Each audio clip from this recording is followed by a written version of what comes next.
College का result मुझे लगता है कि बहुत अच्छा रहा है। उस तुलना में दूसरे कॉलेजों की तुलना में हमारे कॉलेज का रिजल्ट बेहतर रहा है और ये इसलिए हो पाया है कि आपकी प्रेरणा से पूरा महाविद्यालय परिवार, हमारे प्राण तत्व विद्यार्थी लगातार उपस्थित रहते हैं और अच्छी संख्या में आप उपस्थित रहें, ऐसी कोशिश करनी है।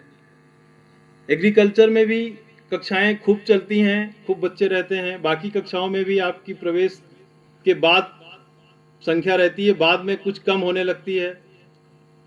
तो ये एनएसएस के कैंप के साथ साथ हम ये चाहेंगे कि जैसे ही कैंप समाप्त हो, जो लोग कैंप में हैं वो तो ठीक है, लेकिन जो लोग कैंप में नहीं है वो क्लास भी करें। ये 150 विद्यार्थियों का शिविर है। इसके अलावा कक्षाएं भी ठीक तरह से संचालित होती रहें। विद्यार्थियों, ये जो समय है आपके जीवन का बहुत ही महत्वपूर्ण समय है।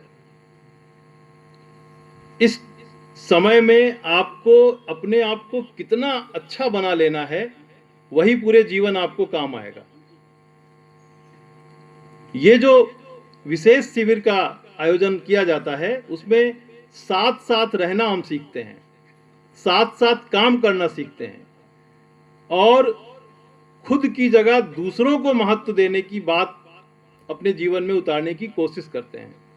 जैसा कि अभी भूपेश जी ने बताया कि इसका वाक्य ही यही है, ध्येय वाक्य ही यही है कि मैं नहीं आप, है ना। और हम लोग जिस प्रदेश में रहते हैं, उस प्रदेश की राजधानी लखनऊ में कहा जाता है पहले आप। तो पहले आप का जो भाव है, मैं नहीं, उसमें शामिल है। पहले आप जब कहते हैं आप, तो इसका मतलब कि हमसे पहले आप। और ये अच्छी बात यह भी है कि ये जो शिविर हम लोगों का शुरू हो रहा है, ये रमजान के पवित्र महीने में भी शुरू हो रहा है। तो हमें तो इस बीच में अपने एकाक बच्चों के घर आने का मौका भी मिला, जाने का मौका मिला। तो मैंने देखा कि हमारे बच्चों के कितने पवित्र संस्कार हैं।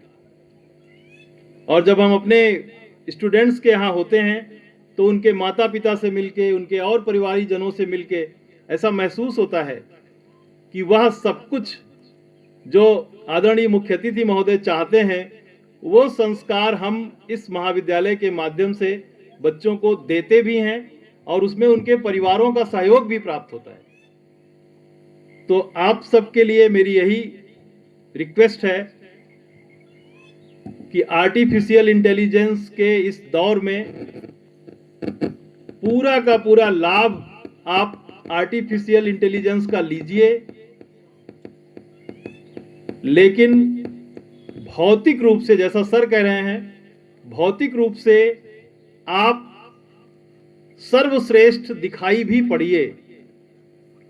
सर्वश्रेष्ठ दिखाई पड़ने के लिए आपको क्या करना है? आपको कुछ अलग से नहीं करना है, बल्कि आप जो हैं, जिस कक्षा के आप विद्यार्थी हैं, उस कक्षा में आप अपने पढ़ाई लिखाई के लिए सर्वश्रेष्ठ प्रयत्न करेंगे और यही आपकी सबसे बड़ी पूजा है। अगर आपको पूजा करते समय भी समझ में आए कि नहीं, इस समय हमें अपने परीक्षा के लिए ये चीज अभी तैयार नहीं है, इसको तैयार करना चाहिए, तो मेरा ये कहना है कि वो पूजा से ज्यादा इंपॉर्टेंट है, वो आपके नमाज से ज्यादा इंपॉर्टेंट है। और ईश्वर या भगवान इतना हल्के फुल्के नहीं है कि आप उनकी पूजा नहीं करोगे तो वो गुस्सा हो जाएंगे। अगर वो गुस्सा ही होने वाले हैं तो फिर भगवान नहीं है। हम लोग गुस्सा होते हैं, हम लोग सामान्य लोग हैं। हम तो ये देखते हैं कि काफी हद तक जो भगवत कृपा है वो हमारे मुख्य अतिथि में है। उनको हमने कभी दुखी होते या गुस्सा होते नहीं देखा। अभी 5 साल का समय लगभग बीत रहा है। तो जब भी हमसे बात होती है तो भैया भैया सर कहते हैं, और भैया कैसे हैं। और इस प्रेम से मुझे लगता है वो शायद सभी से बात करते हैं। और ये जो उनके व्यक्तित्व से हमें सीखने को मिलता है, ये हमें सभी विद्यार्थियों को और सभी शिक्षकों को, सभी लोगों को इस बात को सीखना होगा। और निश्चित रूप से एआई के जमाने में आप एक काम तो ये करें कि आप ठीक से पढ़ाई करें। आप शिविर में आए हैं तो शिविर के जो निर्देश हैं, जो आपको यहाँ बताया जा रहा है कि आप श्रम करें, श्रमदान में मन लगा के रुचि लें। अभी सर के आने से पहले हम लोगों को लगा कि रास्ते में कुछ खरपतवार शायद साफ नहीं हुए हैं, तो 3 छात्राएं जा करके वहां लगाई गई। उसमें तीनों छात्राओं को मैंने देखा, वो गई वहां से जो भी कूड़ा करकट था बिन उनके, फिर यहाँ आ गई। तो ये जो कर्तव्य है आपका, यहाँ जो आपको कहा जा रहा है उसमें बहुत दिमाग मत लगाइए, आप श्रम करिए, सबके साथ श्रम करने की आदत डालिए। और जब मैं कभी घर में जाता हूं, मुख्य अतिथि महोदय को इसलिए भी तमाम कार्यक्रमों में हम लोग यहाँ चाहते हैं कि उनका जीवन ही यह सब है। आप सब लोग कभी उनके घर चले जाओ, सुबह 10 बजे से पहले घर चले जाओ सर के घर, हम तो कई बार जाने का मौका मिला, तो सर अपने बगीचे में श्रम करते हुए मिलते हैं मुझे। तो जो वो कहते हैं कि आप करो, वो आप लोगों से कहते हैं ऐसा नहीं है, वो खुद करते हैं ऐसा।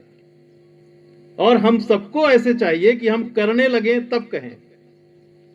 तो गांधी जी की वो आपको कहानी अक्सर मैं सुनाता हूं, फिर से बताऊं कि एक माँ जो है अपने बेटे को लेके गई, छोटे बच्चे को कहा कि गांधी जी ये गुड़ बहुत खाता है और इसको मना कर दीजिए, ये मेरे कहने से नहीं मान रहा, आप मना कर देंगे तो शायद मान जाएगा।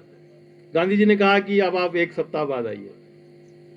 1 सप्ताह के बाद जब वो माँ गई अपने बच्चे को लेके, तो उन्होंने कहा कि बेटा तुम गुड़ मत खाया करो। तो वो माँ बहुत अजीब सा लगा उसको, उसने कहा कि ये बात तो आप 1 सप्ताह पहले भी कह सकते थे। तो गांधी जी ने कहा उस समय मैं भी बहुत गुड़ खाता था। तो अपने जो मुख्य अतिथि महोदय हैं, उनका जो हम सब से कहते हैं वो करते हैं, करते भी रहते हैं। वो हम लोग उससे सीखते हैं। आपको कम सानिध्य प्राप्त होता है, हम लोगों को सानिध्य प्राप्त होता है उसका। तो मैं तो आदरणीय महोदय, हम तो विद्यार्थियों से ये कहते रहते हैं कि